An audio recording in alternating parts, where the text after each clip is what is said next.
Bom dia, boa tarde, boa noite, quem sabe boa madrugada para você que está estudando já depois da meia-noite, porque não teve tempo de estudar durante o dia. Meus parabéns para você, bom estudo. Nós vamos tratar hoje, nesta videoaula, que está dividida em duas partes, de normas para a elaboração e apresentação de dissertação de mestrado. Serão duas aulas de 50 minutos cada uma.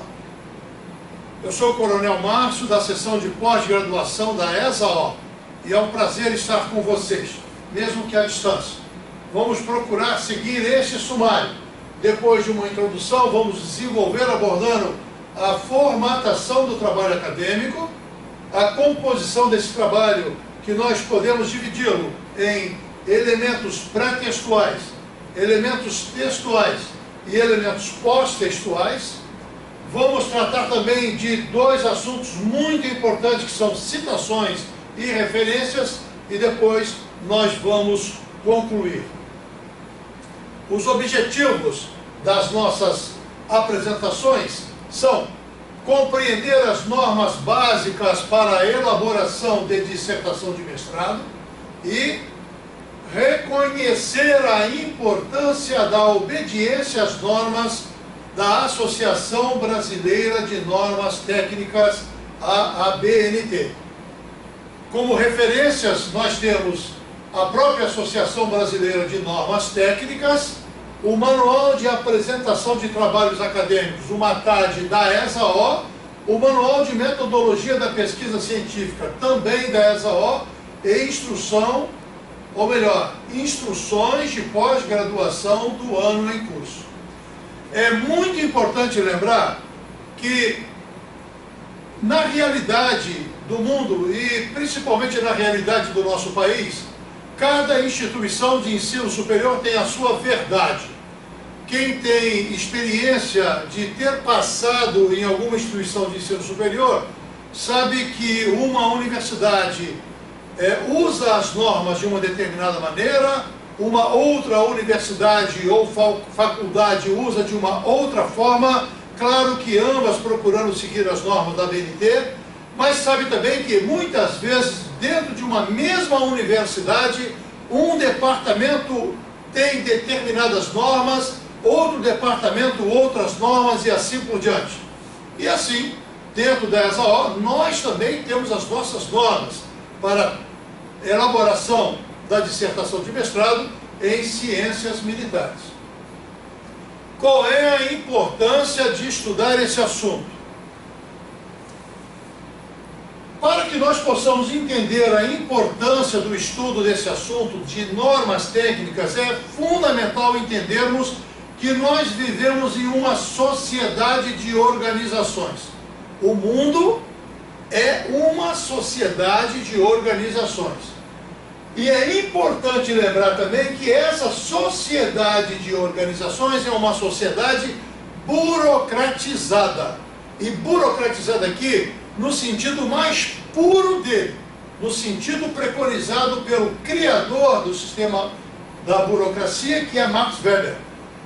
Há uma burocracia que procura padronizar procedimentos, evitando assim personalismos, uma burocracia que procura limitar as incertezas por conta da padronização e da previsão dos procedimentos e, por via de consequência, de uma burocracia que procura reduzir conflitos. Então, é muito importante seguir as normas, porque essas normas da BNT procuram também seguir normas do mundo acadêmico, seja do Brasil, seja do Japão, seja dos Estados Unidos. Vamos procurar seguir esse sumário. Vamos tratar de formatação dos trabalhos, da composição dos trabalhos, nos seus três tipos de elementos, os pré-textuais, os textuais e os pós-textuais.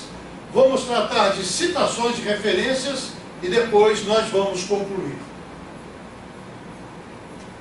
O papel que vocês terão que utilizar para imprimir o relatório de pesquisa, que é a dissertação do mestrado, é o papel A4 na cor branca. A fonte que terão que utilizar é a fonte Arial 12 para o texto, fonte Arial 10 para citações longas, para notas de rodapé, para paginação e legendas das ilustrações de tabelas. A digitação é na cor preta. E é preciso utilizar um só lado da folha, exceto a folha de rosto, que é o espaço destinado para a identificação por conta da biblioteca. A respeito da paginação, é preciso contar as páginas desde a folha de rosto. Porém, a numeração efetiva, onde os números começam a aparecer, em algarismo arábico, começa a aparecer a partir da primeira folha da parte textual, que é a introdução. É importante entender que as referências, os apêndices e anexos são numerados de forma contínua ao texto principal. Ou seja, depois da conclusão, continua numerando. As margens são esquerda e superior 3 centímetros, direita e inferior 2 centímetros. O que nós dizemos comumente margens 3, 3, 2, 2. E aqui nós podemos mostrar a margem superior 3 centímetros, a margem esquerda 3 centímetros, a margem direita 2 centímetros e a margem inferior também 2 centímetros. A respeito de recuo e espacejamento, entre as linhas, um espaço e meio para todo o texto. O espaço simples para citações longas, para notas de rodapé, referências, legendas das ilustrações e tabelas, e também a ficha catalográfica. O alinhamento ele tem que ser justificado. Para os títulos das subseções, é preciso utilizar, em relação aos textos que os sucede e os precede, 2 Enter. Ou seja, vai dobrar o espaço entre um item e outro. Qual é a numeração que nós utilizamos? Nós utilizamos a numeração progressiva. O número 1, o 1.1, 1.1.1, 1.1.1.1, 1.1.1.1.1, nas diversas seções que podemos apresentar numa dissertação. A seção primária, em letras garrafais, em caixa alta e em negrito. A seção secundária, em caixa alta, porém sem negrito. A seção terciária, em letras comuns, só a primeira em maiúscula, em negrito. A seção quaternária, em letras normais, maiúsculas e minúsculas, sem negrito. E depois a seção quinária. Quando for necessário enumerar diversos assuntos de uma seção que não possua título, esta deve ser subdividida em alíneas. Por exemplo, uma seção secundária, ela precisa ter texto. Uma seção primária precisa ter um texto. Uma seção quaternária precisa ter texto. Todas as seções precisam de um texto. E aqui no caso da linha eu posso numerar, ou melhor, eu posso identificar com letras A, B, C. Sempre começando depois de um 2 pontos, começa a linha com uma letra minúscula e termina com um ponto e vírgula. Começa com uma letra minúscula, a penúltima também termina com um ponto e vírgula e tem a letra E. E a C, que é a última linha, termina com um ponto final. Se for necessário, use também subalíneas. As seções primárias são iniciadas em folha distinta, em função do destaque que precisa dar a elas. Exemplo de seção primária: introdução, revisão de literatura, metodologia, resultados de discussão, conclusão.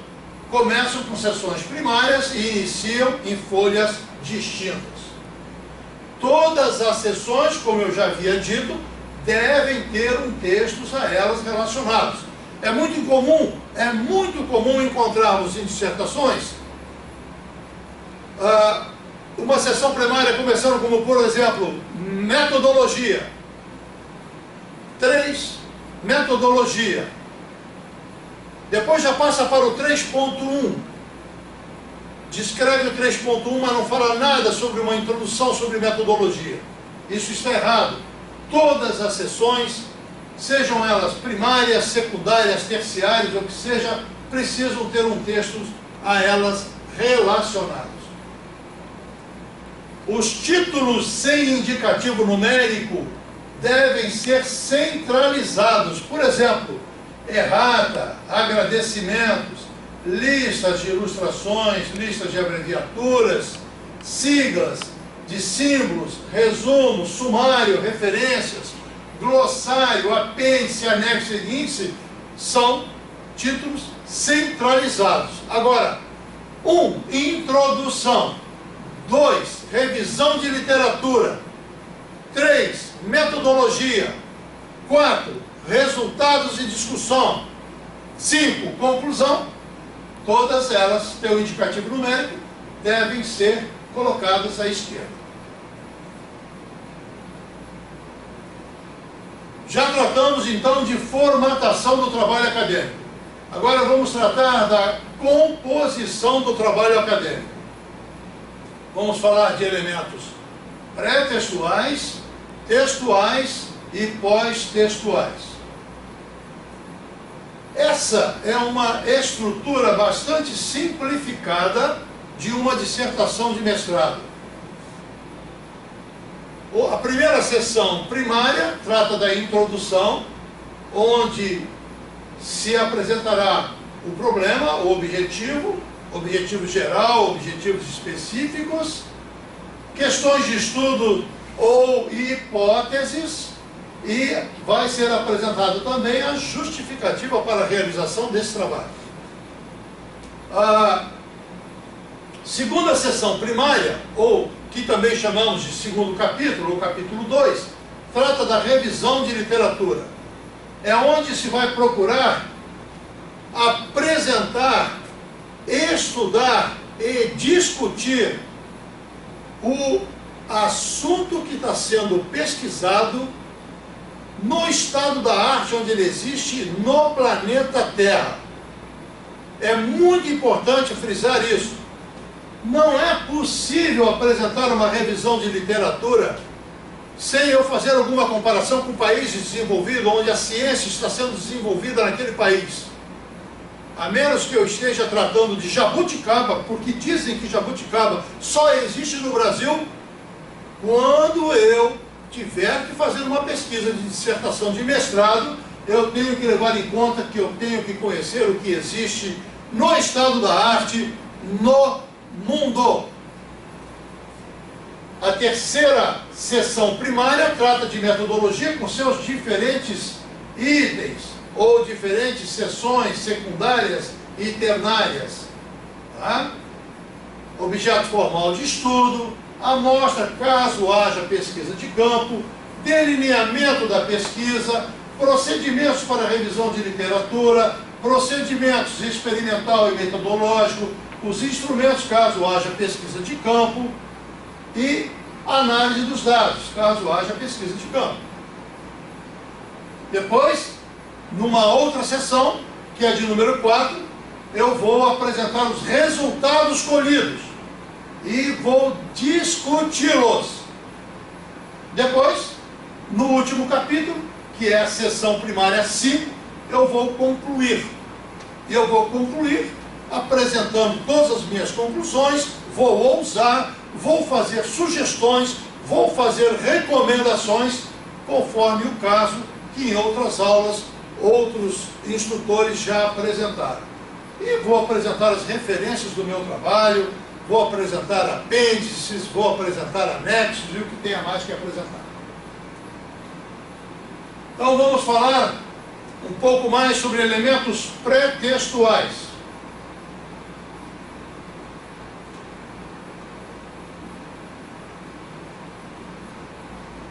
há elementos obrigatórios e elementos opcionais. Alguns elementos obrigatórios.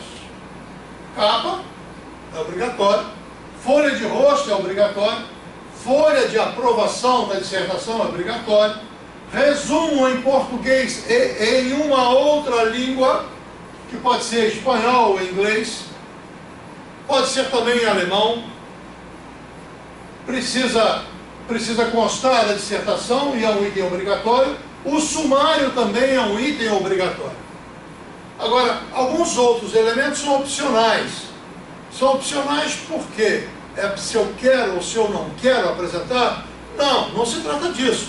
Eles são opcionais porque, dependendo do objeto de estudo da dissertação, eles vão aparecer ou não vão aparecer. Como, por exemplo, errata. Só tem sentido colocar uma errata se você cometeu algum erro antes e precisa corrigi-lo. E não dá mais tempo de corrigir na dissertação. Você tem que apresentar uma errata. Você vai colocar uma dedicatória se você quiser dedicar o seu trabalho a alguém. Se você não quiser dedicar, você não vai colocar.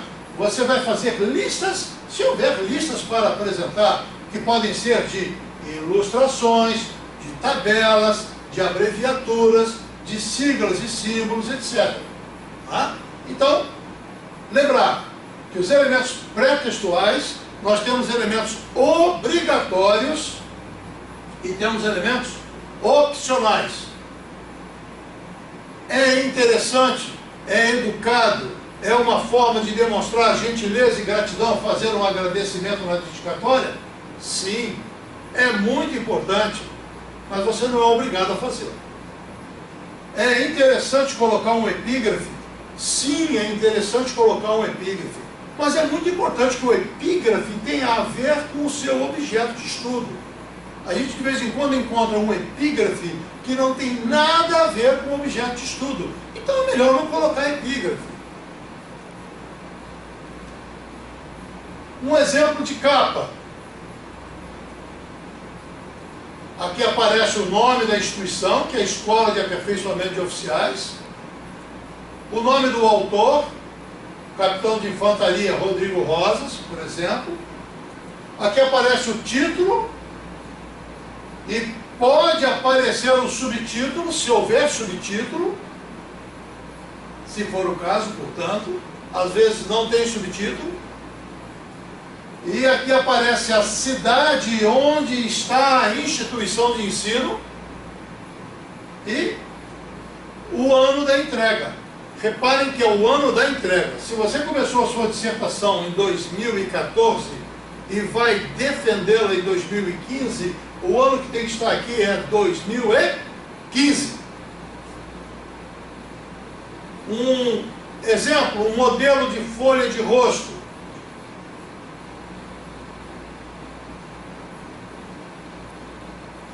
O nome do autor, o título e o subtítulo, nesse caso aqui tem subtítulo,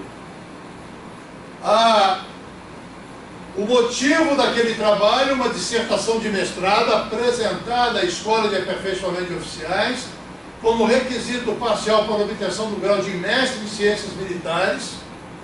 Aqui embaixo vai o seu orientador. Se tiver co-orientador, tem que colocar também o co-orientador. E a cidade e o ano. Isso é obrigatório. Lembrar que o mestrado é em Ciências Militares. Muitos acabam copiando dissertações antigas e colocam operações militares, que não é mais usado esse termo, é utilizado o termo Ciências Militares. A respeito da ficha catalográfica, ela deve conter a ficha catalográfica, a folha de rosto, no seu verso. Essa ficha catalográfica, o postulante, o mestrando pode elaborar, mas ela pode também ser elaborada com apoio da biblioteca da ESAO.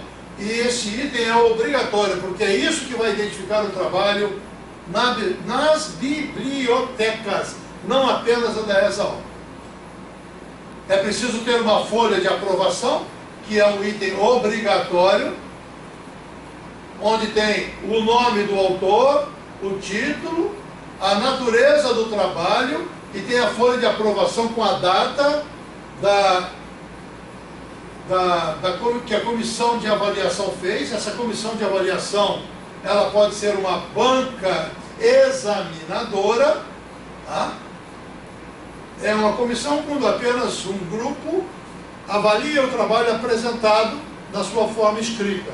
E é uma banca examinadora quando, além de avaliar o trabalho na sua forma escrita, ela recebe a apresentação e a defesa oral do mestrando.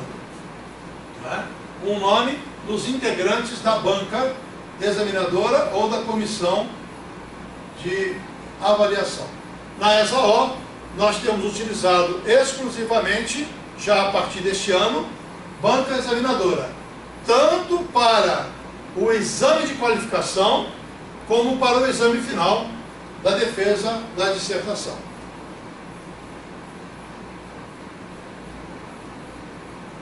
Aqui está um modelo de dedicatória. A minha esposa e filhos, uma singela homenagem como reconhecimento pela paciência, compreensão demonstrados durante a confecção do presente trabalho. É opcional. Agradecimentos. Agradeço a Deus, agradeço à esposa, agradeço ao coronel fulano de tal, ao professor Beltrano e assim vai. Também é opcional. O epígrafe, que também é opcional. É uma citação, normalmente uma citação. O resumo ele é fundamental. É muito importante, é fundamental ter muito cuidado na elaboração do resumo da dissertação. É muito importante por quê? Porque muitas pessoas, muitas autoridades, até por falta de tempo, só vão se aprofundar no trabalho que você realizou se eles lerem o resumo e forem atraídos para a leitura. Daí a importância do resumo. Ele é redigido em parágrafo único, na terceira pessoa do singular. Então, não é nós pesquisamos, nós fizemos, não. É se fez, se falou, se pesquisou, a terceira pessoa do singular. Lembrando, um parágrafo único e no final dele as palavras-chave que são importantes para busca em bibliotecas, na internet, etc. O espaço é duplo e é elaborado de 150 até 500 palavras, normalmente, e é bom que não ultrapasse uma única folha. Aqui, nessa única folha, dá até 500 palavras. Não ultrapasse. Além do resumo na língua nativa, que é o português, é preciso ter um resumo em língua estrangeira, e aqui está o modelo. Tá? Aqui está o modelo em inglês, mas pode ser em espanhol, pode ser em francês, pode ser em alemão, que seja. E a seção de idiomas da ESAO pode apoiá-los na elaboração do resumo em língua estrangeira, atualmente, desde que seja em espanhol e em inglês, porque nós não temos nenhum professor na nossa seção de idiomas hoje fluente em francês, ou em alemão, ou em italiano, ou em chinês, mandarim, japonês, o que seja. Agora, é importante lembrar que a seção de idiomas pode apoiar na elaboração. Pode apoiar e não fazer pelo aluno. Isso precisa ficar muito claro. Um exemplo de lista, aqui no caso, lista de quadros. Quadro 1, em caixa alta, a descrição do quadro 1, a página onde ele está.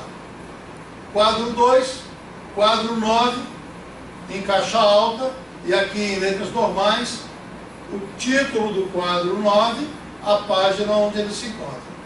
Isso é opcional. Opcional porque você pode não ter quadro nenhum. Mas se tiver quadro, é muito importante colocar. Quando numerosos, recomenda-se a elaboração de uma lista específica para cada tipo de ilustração. Por exemplo, uma lista de fotografia, uma lista de plantas, uma lista de mapas, uma lista de esquemas, uma lista de fluxogramas, uma lista de quadros, uma lista de desenhos, etc. Um exemplo de lista de gráficos. Gráfico 1 em letras em caixa alta, descrição do gráfico 1 e a página onde ele se encontra. E daí em diante, até, neste caso, gráfico 10. Lista de tabelas. É muito importante não confundir gráfico com tabelas. É muito importante não confundir gráficos com tabelas. Tabela é uma apresentação de resultados estatísticos. Então, vem lá, tabela 1, em caixa alta, descrição da tabela 1 e a página onde a tabela 1 se encontra. E assim por diante. É muito importante tomar cuidado com essas listas, bem como tomar cuidado com o sumário, porque muitas vezes o mestrando, ele precisa fazer uma modificação na sua dissertação de mestrado e ele se esquece que mudou a paginação. Então nós vamos procurar a tabela 1 na página 51, ela não está na 51, ela está na 52, ou está na 50. Então é preciso, toda vez que fizer uma revisão, no relatório final, na dissertação de mestrado, verificar se não houve mudança de paginação. Se tiver ocorrido uma mudança, é preciso atualizar todas as listas e o sumário.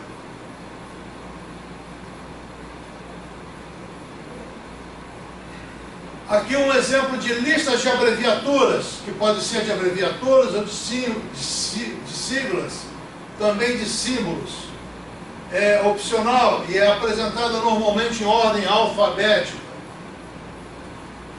A lista de símbolos é elaborada de acordo com a ordem que os símbolos aparecem no texto, com os respectivos significados. É também opcional. Agora vamos ver um exemplo de sumário. É muito importante o sumário. Muito importante.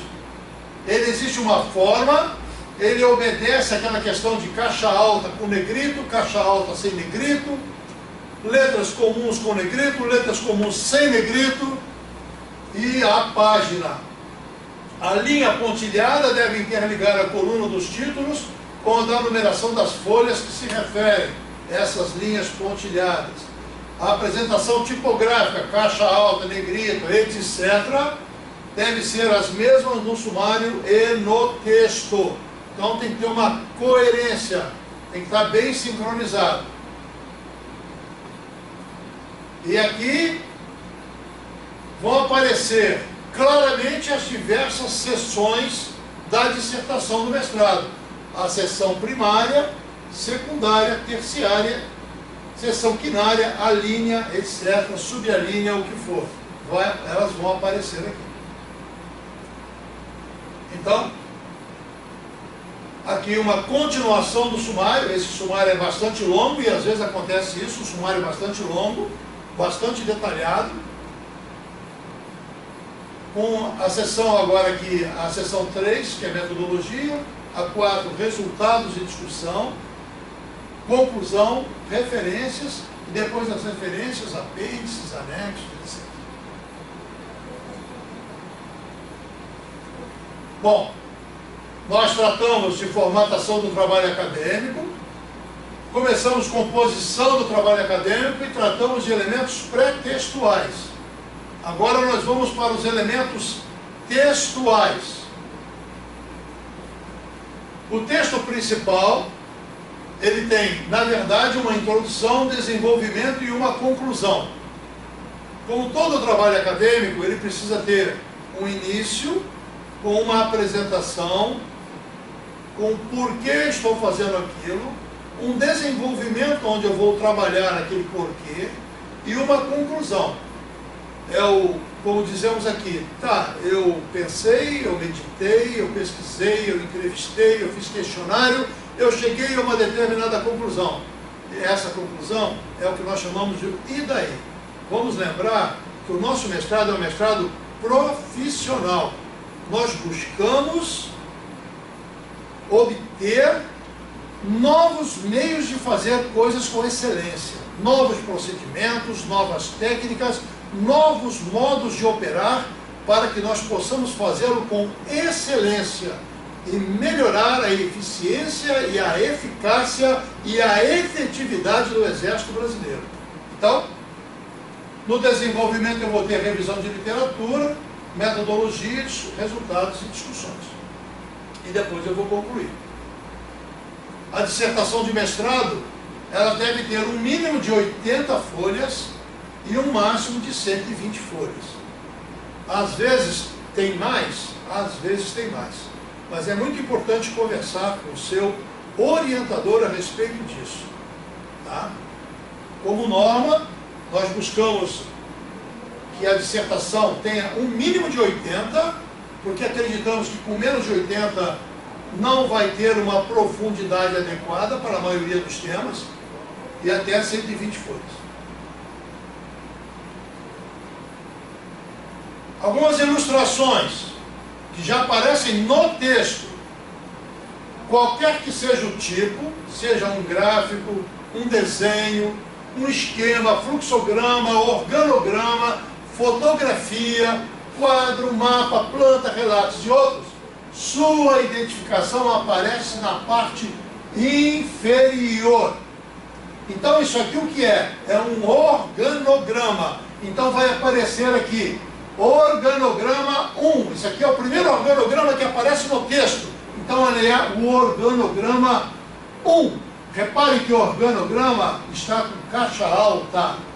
Depois de organograma 1, aparece a descrição, a natureza do organograma. Qual é? Organograma de um batalhão de infantaria de montanha. E embaixo de organograma vai aparecer a fonte. Da onde eu tirei isso? Eu tirei de um documento cuja inicial é Brasil, que foi editado em 2003 e está na página A1. Reparem que está alinhado pela esquerda essa identificação desse organograma. Agora, vamos perceber aqui a diferença entre quadro e tabela. Tabelas são elementos demonstrativos da síntese que apresentam informações tratadas estatisticamente. Então, na tabela, a identificação da tabela aparece aqui em cima. Tabela 1, cidades mais populosas de alguns países da América Latina. Por exemplo, no Brasil tem São Paulo, com 9,6 milhões de habitantes, assim vai. Chile, Cuba, etc. Fecha embaixo, e embaixo vai aparecer o quê? A fonte, da onde foi retirada essa tabela. Almanac Abril, 1995. Apenas um exemplo. Reparem que a tabela, ela tem as laterais abertas. Ela não é um quadro, é uma tabela, é dado estatístico. Abreviaturas e siglas. Quando aparecem pela primeira vez no texto, deve-se colocar seu nome por extenso, acrescentando-se a abreviatura ou a sigla entre parênteses. Vejamos. Exemplo. Os princípios e recomendações, etc., de documentação da Associação Brasileira de Normas Técnicas, entre parênteses, ABNT, e se restringe aos aspectos, etc., etc., etc. Embaixo, a divisão de doutrina da Escola de Comando e Estado-Maior do Exército, entre parênteses, ESEM, durante o terceiro seminário de tropas mecanizadas, etc., etc., etc., realizado na Escola de Aperfeiçoamento de Oficiais, entre parênteses, ESAO, e assim vai. Então, por que eu coloquei por extenso e depois, entre parênteses, a abreviatura ou a sigla? porque foi a primeira vez que a Associação Brasileira de Normas Técnicas apareceu no texto. Porque foi a primeira vez que Escola de Comando de Estado-Maior do Exército apareceu no texto. Porque foi a primeira vez que Escola de Aperfeiçoamento de Oficiais da ESAO, que é a ESAO, apareceu no texto. E assim vai. Depois, quando aparece a segunda, a terceira, a centésima vez, eu não preciso repetir, eu só vou colocar a abreviatura. Muito bem. Vamos agora finalizar esse nosso tempo com a apresentação de alguns elementos pós-textuais.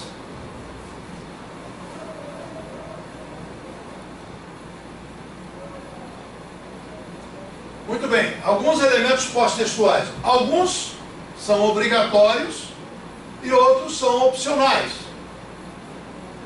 Quais são os elementos obrigatórios? Referências. Obrigatoriamente é preciso colocar as referências. E por que eu chamo de referências e não chamo mais de bibliografia? Porque as referências incluem as bibliografias e incluem todas as outras referências obtidas em meios eletrônicos, como por exemplo a internet. Então eu uso o termo referências. Por que glossário, apêndice, anexo, índice são opcionais? Porque eles podem existir ou não. Se eu preciso, eu devo utilizá-los. Se eu estou utilizando muitos termos que são incomuns, pode ser interessante eu utilizar um glossário. Se eu tenho um apêndice, que é um documento produzido pelo autor, eu coloco lá. Da mesma forma o anexo e índice, se for preciso. Um exemplo de glossário, aqui no caso de roupa, que é um blazer. Blazer é um paletó esportivo, unissex, serve para homem, serve para mulher, que é um echarpe, um lenço de pescoço. Então, é um glossário que explica o significado de determinados termos. Em particular, quando se trata de terminologia militar, isso às vezes se torna muito importante, né? Porque o militar ele usa jargões próprios que não são comuns na sociedade. Então, são palavras de uso restrito e o objetivo é esclarecer o leigo sobre o significado dos termos empregados. Apêndices, também opcional, que pode não existir, é elaborado pelo próprio autor, a fim de complementar sua argumentação, sem prejuízo da unidade nuclear do trabalho, sem prejuízo da concisão do trabalho, da centralidade do trabalho. Os apêndices são identificados por letras maiúsculas, consecutivas, depois de um travessão e respectivos títulos. Por exemplo, apêndice A, trata-se de questionário. Apêndice B, trata-se de entrevista. Tá? Aqui, quando se fala em entrevista, se fala no roteiro da entrevista que foi elaborado pelo autor. E esse questionário é o questionário também elaborado pelo autor, porque apêndice é elaborado pelo próprio autor. Agora vamos falar de anexo. São documentos também opcionais, vão constar, se eles existirem, que são documentos que ajudam a fundamentar, a comprovar, a ilustrar o texto, mas que são documentos que não são elaborados pelo autor. É preciso distinguir muito bem. Anexo não foi elaborado pelo autor. O autor apenas se apropriou daquilo na sua pesquisa. Ele vai citar a fonte. O apêndice foi elaborado pelo autor. Ele também é identificado por letras maiúsculas, consecutivas, travessando respectivos títulos. Por exemplo, anexo A, carta de situação. Anexo B, normas de atuação. Anexo C, anexo Z, se for preciso. Um exemplo de índice, no caso, índice de autores. É opcional também.